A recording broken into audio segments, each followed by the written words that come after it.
Assalamu alaikum wa rahmatullahi wa barakatuhu.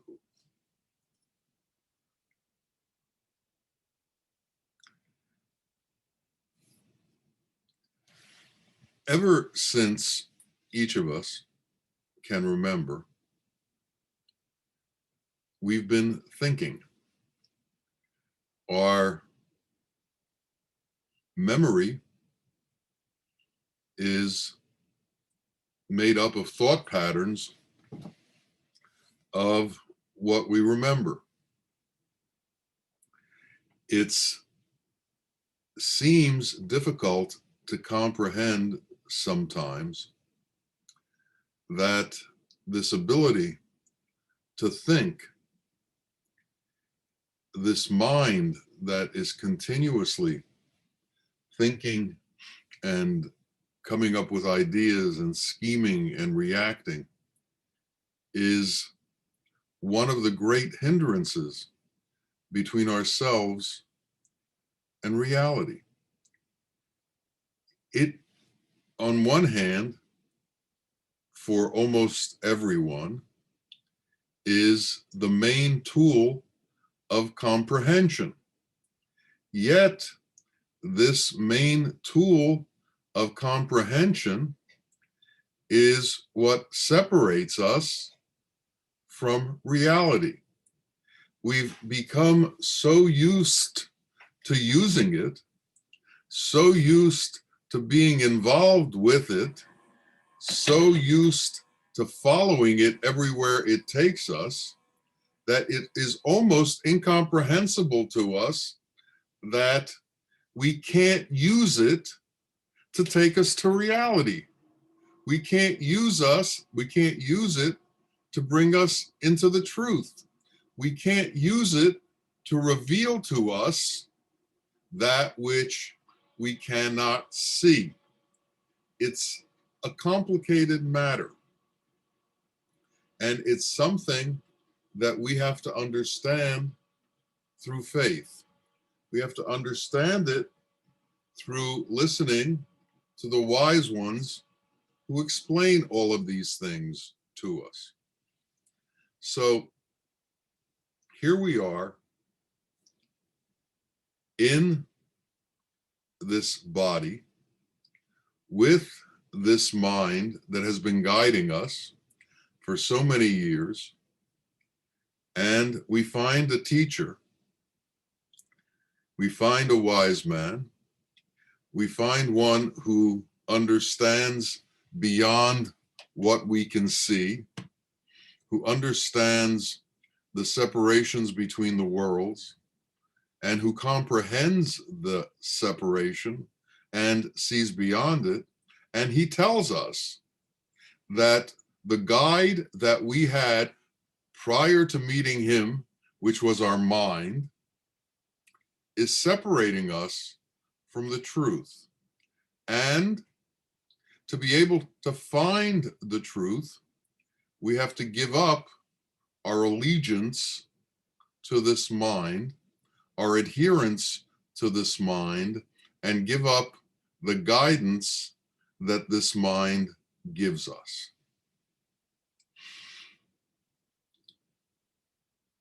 An interesting dilemma. And how do you give up the mind? How do you give up your thought patterns? Well, the mind doesn't stop. So you don't give up your thought patterns. They're going to continue because the mind continues.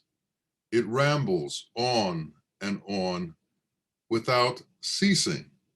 And every time something seems to come to a conclusion so that you no longer are troubled by it, you no longer have to think about it, something new pops up to take its place that will hold your attention now.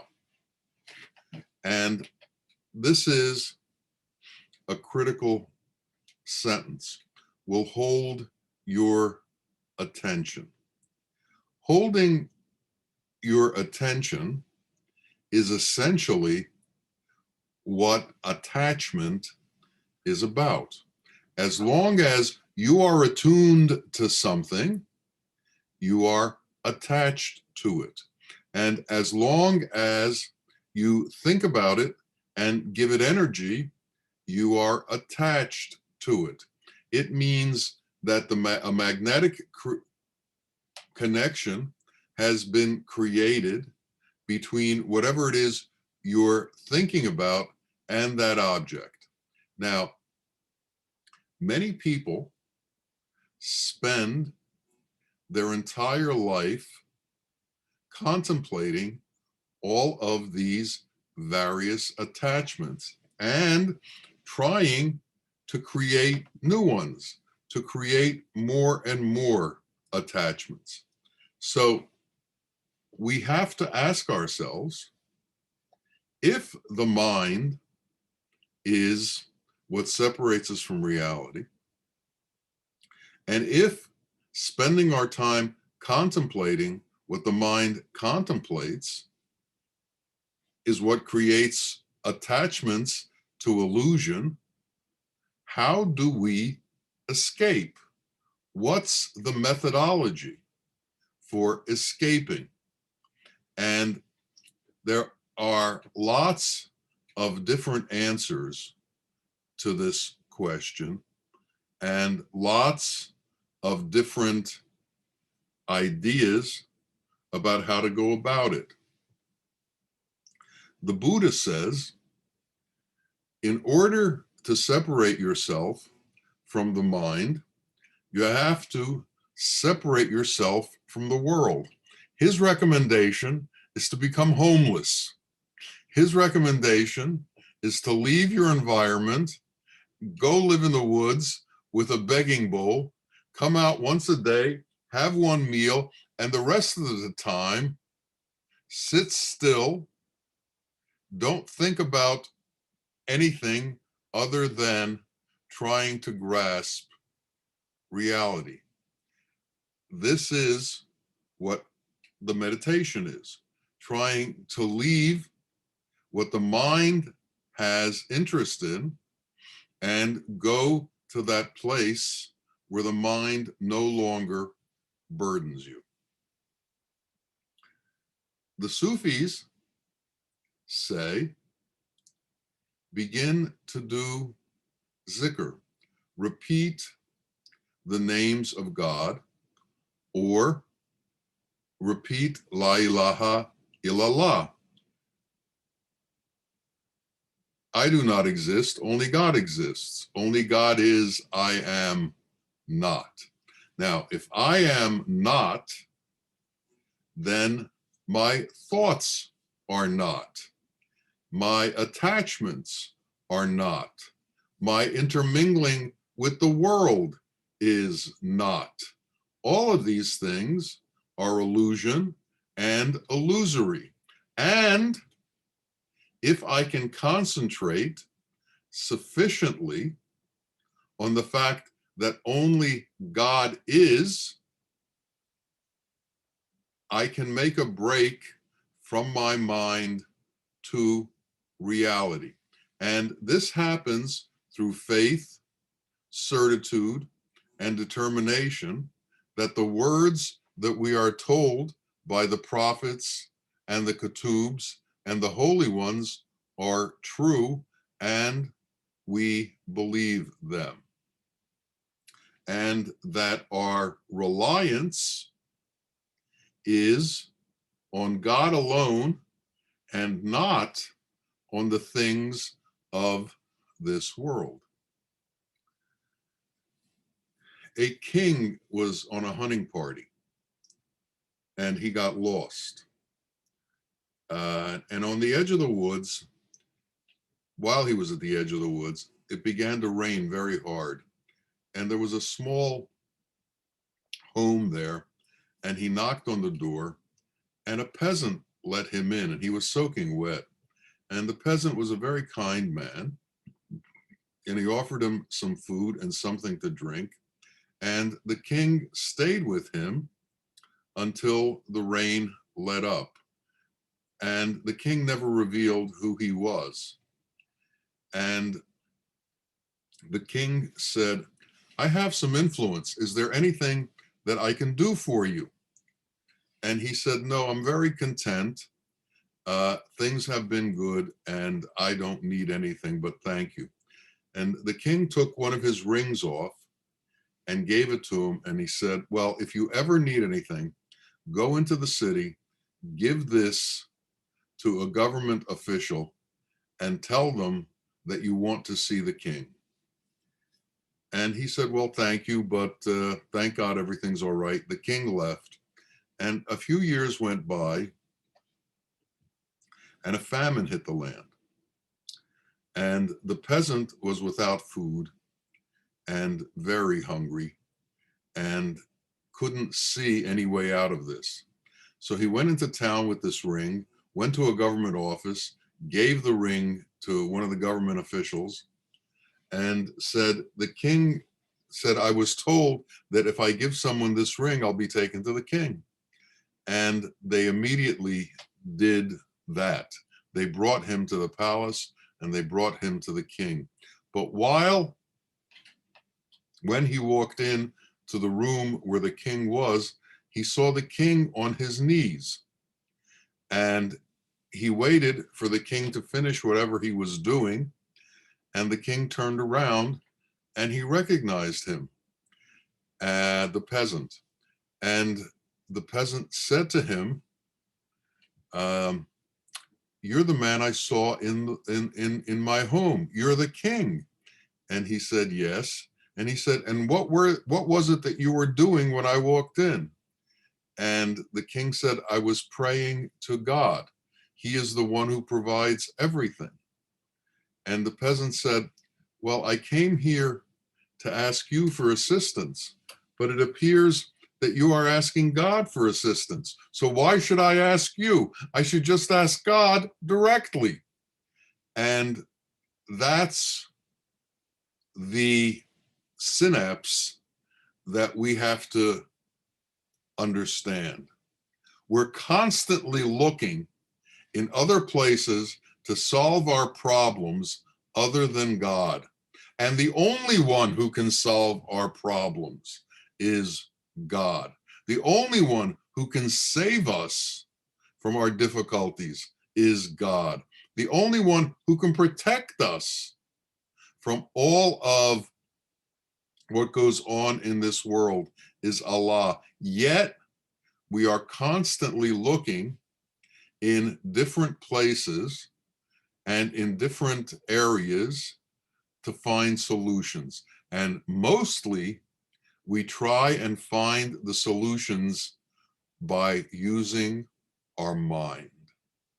And we've been told that our mind is not going to find the answers that will bring us to truth and will bring us to reality and will bring us to the solution of our problems. You see, worldly problems, when they get resolved, are replaced by new worldly problems. There's no end to worldly dilemmas. There's no end to worldly situations that need resolution. The only way is to transcend worldly problems and worldly situations and enter into reality where Allah is all that is necessary for us, and Allah is all that we need, all that we want, all that we ask for. Bawa used to say, there are thousands and millions of dilemmas in this world, thousands and millions of problems in this world. None of them have a solution. The only one that has a solution, the only desire that has a solution, is the desire to know God. Every other one will just lead you towards more and more dilemmas. A dervish was with a king, And the dervish said, and the king asked the dervish, "Is there anything I can do for you?" And the dervish was holding a little cup. And he said, "Fill this cup with gold coins." And the king said, "My pleasure." And he called his treasurer, and they brought out a big bag of gold, and they began to fill the cup with gold coins. Well, as they put the coins into the cup remained mostly empty. They kept putting stuff in the cup, and the cup never filled up. And they put lots of bags of gold there. Finally, the king gave up, and he said, "This must be some kind of magic cup. It must be something beyond my ability to understand. Tell me, what is the secret behind this cup?" And the dervish said, "It's the cup of desire. You can never fill the cup of desire. No matter how much you put in it, you can never fill the cup of desire." And it's like that. Our dilemmas in this world are caused by desire. And as long as we are in the midst of desire, our cup will never be full. Our cup will always appear empty, and will need more and more and more and more and more. And it has to do with believing that we can be satisfied with things from the world. And in truth, we cannot be satisfied with things from the world. Part of illusion is that there are things in the world that can bring us satisfaction. And what happens is we have temporary highs that we get from the world, but they disappear quickly. And why do people who have millions of dollars still give great effort to try and get more? What is it that makes them and drives them towards more and more and more? And the answer is that desire hasn't been quenched. And the desire can't be quenched as long as you are looking to quench it with worldly things. So we have to be able to transfer our desire to reality, to transfer our desire towards wanting to be close to Allah, towards wanting to be close to reality, wanting to be close to the truth, being more interested in truth than we are in the world. When we were around our teacher had no worldly possessions, nor was he interested in worldly possessions. Anytime anybody gave him anything, he gave it away. When people offered him things, often he wouldn't accept them. As a matter of fact, he tried to keep what he needed to an absolute minimum. Can we enter into that kind of a lifestyle? Can we keep what we need to an absolute minimum? Can we go through our daily exercises, our daily business dealings, our daily interactions with other people without being attached to what happens, without being attached to the outcome? You see, desire requires certain outcomes. So to be without desire means that you can do things without being engaged in a need for certain outcomes. If you can do things not attached to the outcome, you are working at a different level. So you can do your business, you can be successful, but if you're not attached to the outcome, it doesn't have the same effect on you. If you are not constantly striving for more and more and more, it doesn't have the same effect on you. So almost all of us are involved in lives where we work in the world, where we carry on our doings in the world. We haven't gone to a monastery. We haven't detached ourselves from the world. Interestingly enough, if you look at the lives of recluses, monks, they have the same difficulties that people in the world have. Even though they've removed themselves entirely from the world, a monk who goes begging with his begging bowl will be wondering, what kind of food will I get today? Will it be something I like, or will it be something I don't like? So as long as we have expectations, we are going to be involved in the ramblings and the constant ramblings of the mind. It's only when our trust is in God alone and we believe in God and the fact that everything is going to be taken care of by God that we can be relieved of the anxiety, the underlying anxiety that comes with our worldly situations.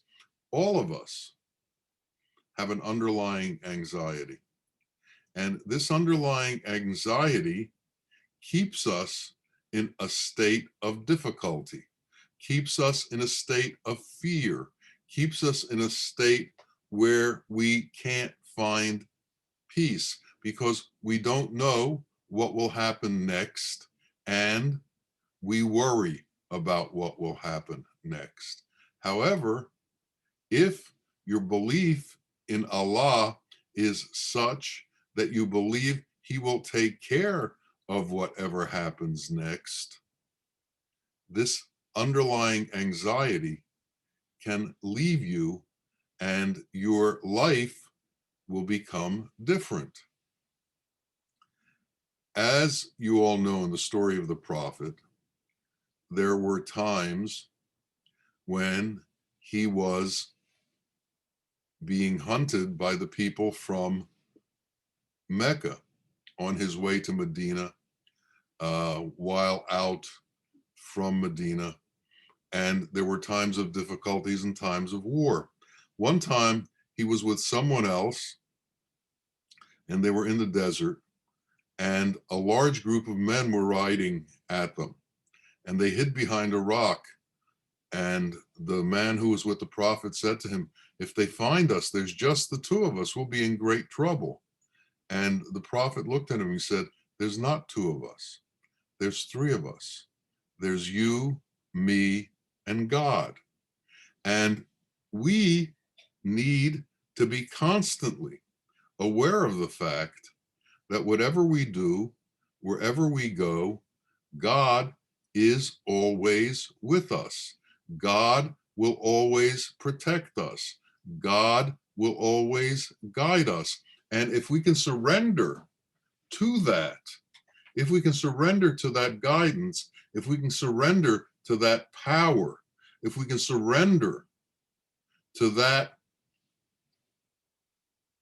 overseeing power that is constantly with us, we can relieve ourselves of this underlying anxiety that we have. But as long as we rely on ourselves to solve our problems, rely on ourselves to take care of all of the dilemmas that we have, we are going to remain fearful because we know that in truth, we can't take care of everything. But if we have faith, we know that in truth, Allah can take care of everything. And what we need to do is surrender to Him, surrender to His will, surrender to His guidance. Then things will turn around for us. The imagination is a very powerful thing. Everything that we see in this world, at one time, everything that's been created by man at one time was in man's imagination before it became what it is. Buildings were imagined before they were created. Automobiles were imagined before they were created. Airplanes were imagined before they were created. So the mind was constantly involved in all of these creations. Now, an interesting question that we can ask ourselves is, was man better off prior to the age of technology, when less of what he imagined became reality, when he lived off the land in a simple manner? Or is life more advanced now because of advanced technology? We should give that some thought, especially when we think about our own lives. How reliant are we on technology? And can we pull back from all of that and enter into a peaceful state where we are just with our Lord? Can we sit still?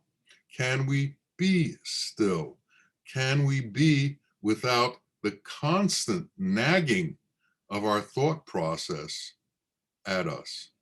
Can we find that place of serenity?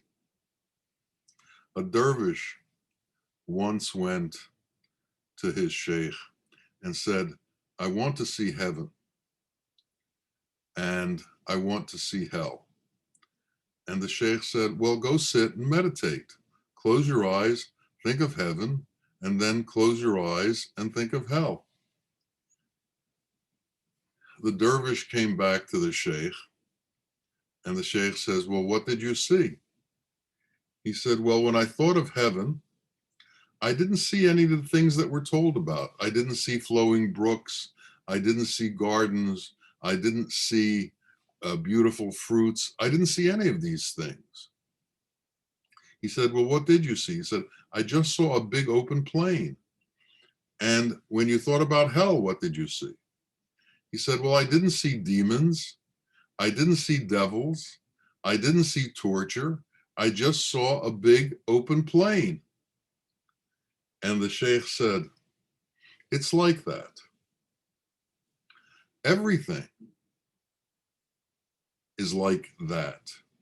What it's going to be is what you bring with you, what you take there. So if you take demons with you, you're going to exist in hell.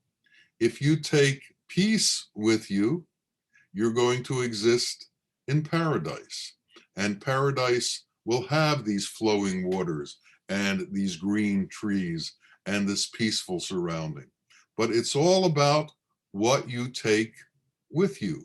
So if you're involved with anger and with jealousy, then anger and jealousy is what's going to travel with you, and that's going to become where you are. You're going to be in a place of anger and jealousy. If you take peace and serenity with you, you will go to a place of peace and serenity and contentment.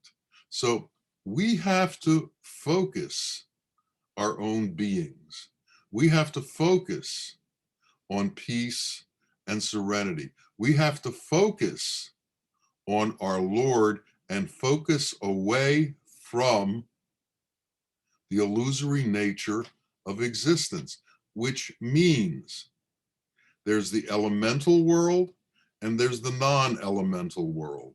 In the elemental world are all of the things that we see and touch and that we live our lives within and around. In the non-elemental world are all of Allah's qualities, the qualities that transcend the elemental world. We are going to be leaving this elemental body at some time. And that time is not going to be of our choosing. It's going to be Allah's choosing. And when we leave this elemental body, what is it that we are going to have within us? Are we going to have the qualities of Satan, or are we going to have the qualities of Allah? We are creating our own paradise or our own hell. Each one of us creates it through our own interaction with the non-elemental qualities that exist in our life. In order for us to enter into life in the truth, life with God's qualities, we have to develop those qualities. Our interaction in this life has to become as Allah interacts with humanity. So Allah is merciful towards humanity. We need to be merciful. Allah is compassionate. We need to be compassionate. If we are going to go towards an eternal existence in reality with God's qualities, then we can become close to God. If we don't carry those qualities, we can't become close to God. So we either choose to be separate from God or to be brought close to God. We either choose to believe or not to believe. And in believing, we have to carry out that which is the truth. We have to carry out that which is justice. We have to carry out that which is compassion. We have to live the life that we imagine for ourselves.